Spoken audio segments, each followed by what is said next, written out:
I bet you didn't know a steam locomotive could be controversial, did you? Well, I have to admit, I didn't either until I met Edison here. This is either an 1880s locomotive or a 1930s locomotive or possibly something completely different. And there's a lot of discussion about exactly what it is and what it counts as. I'm here at Greenfield Village in Dearborn, Michigan, and this is the Edison Locomotive. I'm Darren, and this, well, it might be the Industrial Revolution. But let's learn its story.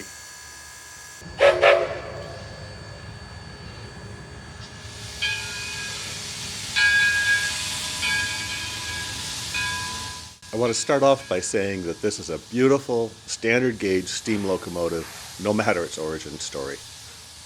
No one questions that it's a real coal-fired 440 steam engine, and that it has been giving rides here to visitors at Greenfield Village since the 1960s. There are some questions, though, as to its lineage.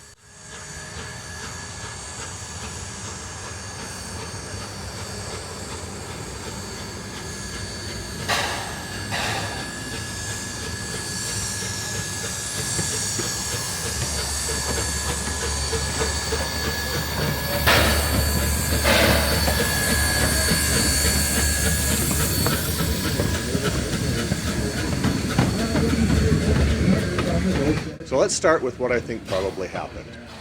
In the 1870s, Thomas Edison was looking for a way to generate more iron ore, especially on the east coast of the US. Realizing that beach sand contained large amounts of iron, he formed the Edison Ore Milling Company. There, he attempted to use electricity to extract the iron from sand using powerful electromagnets. Obviously, this meant he had to move around a lot of sand. That meant a lot of smaller, switchyard locomotives, such as this early 1870s 040 Manchester Locomotive Works engine. If you've ever studied inventors, you know that they fail. A lot. Edison was very good at failing a lot. On the other hand, when handed lemons, Edison also knew how to make lemonade, or, in this case, Portland cement. In 1899, he realized that extracting iron from sand would never be profitable. But the demand for high-quality cement was booming, and he now had a lot of sand on his hands. This led him to create the Edison Portland Cement Company, and our locomotive moved from iron ore milling to Portland cement production. Well, it turns out the Portland cement business wasn't very profitable for Edison either. And in 1928, he donated an 1875-ish locomotive to Henry Ford for his new museum. Some think it was built in 1873, some in 1875, but that's not really the controversy here. It was towed from New Jersey to Michigan, where it was said to be rebuilt in the Ford Motor Company Rouge locomotive shops. Yes, that's actually the same Rouge factory where Ford cars and trucks are still built today. Everything is good until it arrived in Michigan. This is where the controversy starts to come into play. The most official story I can find is that it was rebuilt, mostly from the 1870s locomotive donated by Thomas Edison, plus some additional parts, to resemble the far more ornate 1856 William Mason locomotive. This required considerable work. The Edison started out as a small switchyard locomotive, originally a tank engine according to many sources, but not according to some photos, so a tender had to be added. Well, maybe. Pilot wheels were definitely added on a wooden frame to convert it from a 040 to a 440 locomotive, and other more cosmetic changes were also made. It obviously looked completely different when it was done. From there, it went on display in the museum in 1932, where it remained until the 1960s. Hey, just real quick here, and we'll get back to the video in just a second. If you can help me out, like, share, subscribe, all that stuff that really helps out the channel a lot. And comment. I love reading the comments, and I usually respond to them really quickly. Also, there's an affiliate store link down in the description. And if you can help out financially, either a super thanks here on YouTube, or become a member over on Patreon at patreon.com/industrialrevolution, or membership here on YouTube. Thanks a lot. Let's get back to the video. Was pulled off display, received a full functional restoration, converted from burning wood to burning oil, and put back to work in Greenfield Village. The changes didn't stop there, of course.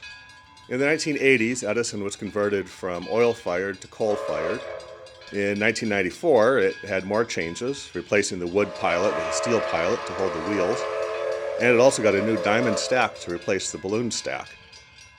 In 1997, the wood cab was replaced with a steel cab. 2004, it got another new stack, replacing the diamond stack with a straight stack. And in 2005, when a cylinder cracked, it was replaced, along with the eccentrics. There's even more debate, though.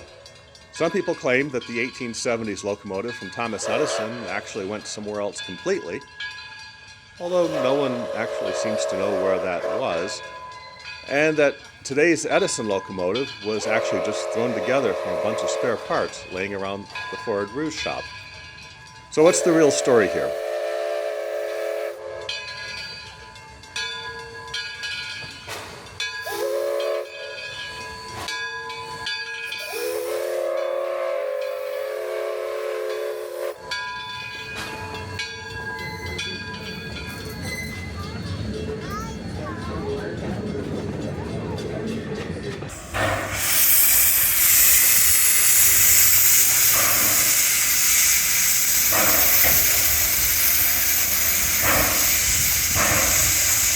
Well, we know Edison did use locomotives at his iron mill, and that they moved to a cement factory. We know he did donate one to Henry Ford for use in his museum, and people saw it being towed there. So the locomotive definitely made it to the Rouge shop. Now for the next piece, you have to understand Henry Ford a little bit. He absolutely idolized Thomas Edison. They were very good friends, but there was more to it than simple friendship.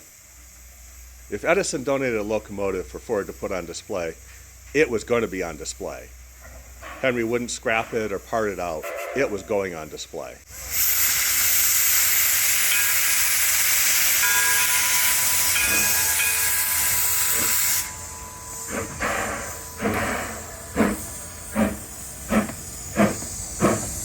In talking with the engineer running Edison, he confirmed that the core of the locomotive is still the 1870s Manchester Locomotive Works engine.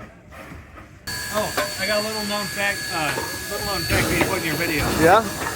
So, it is a Manchester 04, a lot of people know that. But we recently, a couple of years ago, unearthed parts on this engine that point to it being originally built in Boston and Maine. Built by who? Boston and Maine. Yeah? For that railroad, yeah. Not a lot of people know that, so there's some content for you.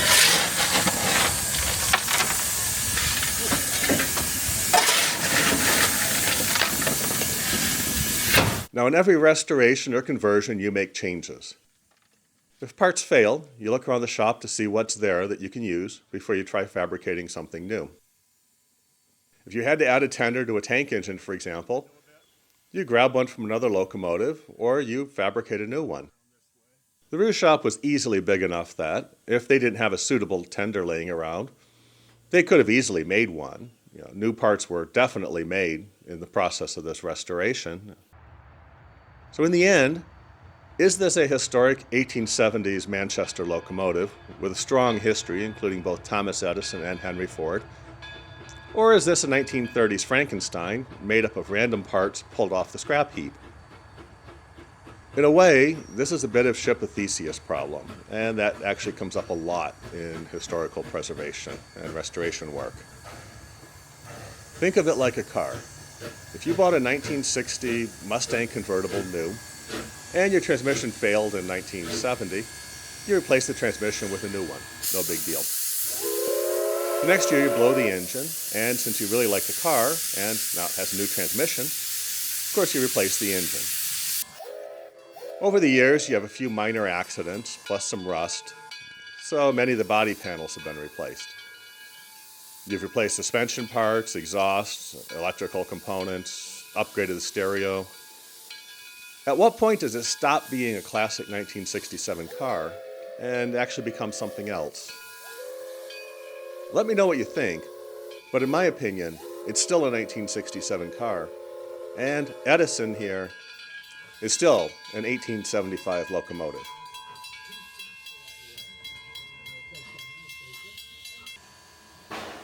Whether it's from 1880 or the 1930s, this locomotive here is still at least 90 years old and possibly well over 90 years old. It's out here continuing steam's heritage here in Greenfield Village all summer long, giving people often their first experience to steam trains. And because of that, Edison here, this is the Industrial Revolution.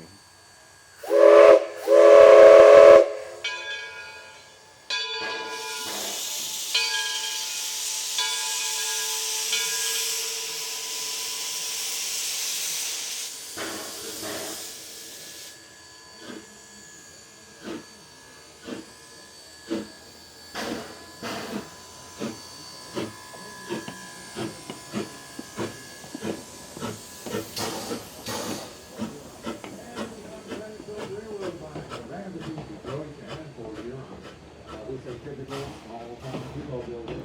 The final station has been exactly absolutely half the building, and the other half is being altered to construction.